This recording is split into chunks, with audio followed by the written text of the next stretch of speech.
السلام علیکم دوستو، میرا نام ہے محمد علی اور آپ دیکھ رہے ہیں الفاظ زندگی ٹی وی۔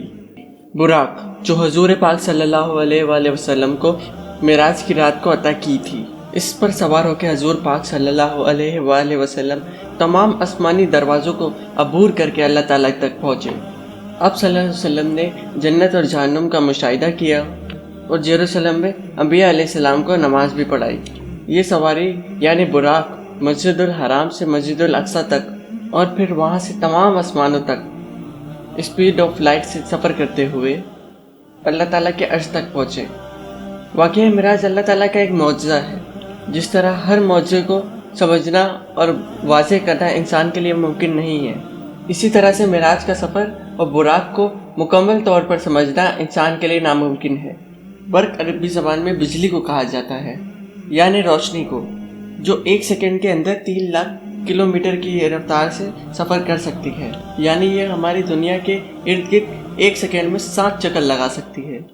اور براق کا مطلب ہے برق کی جمع، یعنی لائٹ کی جمع۔ اس کا مطلب یہ ہے کہ اس کی رفتار اسپیڈ آف لائٹ سے کئی گنا زیادہ ہے، لہٰذا حضور پاک صلی اللہ علیہ وآلہ وسلم اس اسپیڈ سے معراج کا سفر کرنے کے بعد واپسی تشریف لائے تو وقت بالکل نہیں گزرا تھا، یہاں تک کہ آپ کا بستر ویسے ہی گرم موجود تھا اور کنڈی ہلکی سی ہل رہی تھی۔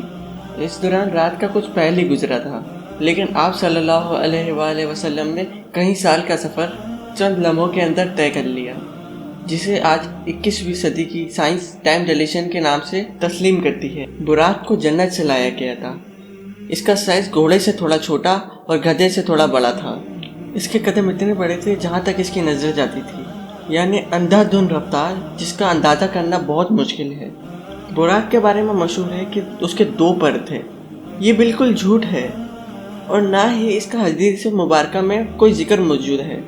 دراصل یہ ہندو مذہب کے خداؤں میں موجود ہے، جنہیں اسلامی روایت میں من گھڑت شامل کر دیا گیا ہے۔ اور سب سے بڑی بات جس کو ان لوجیکل بناتی ہے وہ یہ ہے کہ اگر براق کے واقعی 2 پر موجود تھے تو خلا کے اندر کوئی ہوا موجود نہیں ہے، تو بنا ہوا کے یہ پر بھلا کس کام کے ہیں؟ کیونکہ ہم جانتے ہیں پروں کو اڑنے کے لیے ہوا کی ضرورت ہوتی ہے، جیسے کہ ہوائی جہاز کے پر کام کرتے ہیں۔ تو پروں کی اصطلاح براق کے بارے میں استعمال کرنا اپنے آپ میں ہی ایک ان لوجیکل سوال ہے۔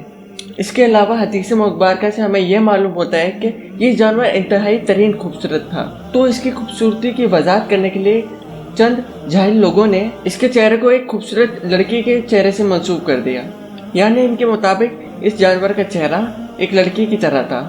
واقعہ معراج کو آج سے 1400 سال پہلے سننے کے بعد بڑے بڑے مسلمانوں کے ایمان ڈگمگا گئے تھے، اور وہ یہ سوچ رہے تھے کہ مکہ سے یروشلم کا یہ سفر جو کئی مہینوں کا سفر ہے اور 7 آسمانوں کا سفر کرنے کے بعد رات کی تاریکی میں ہی زمین پر واپسی آ جانا ان کی سوچ کے لیے ناممکن بات تھی، لیکن یہ اللہ تعالیٰ کا معجزہ تھا، ان لوگوں کے لیے نشانی تھی جسے اس نے اپنے ایک نبی کے ذریعے لوگوں تک پہنچایا، تاکہ ان نشانیوں کو دیکھنے کے بعد ان کے ایمان مضبوط ہو جائیں۔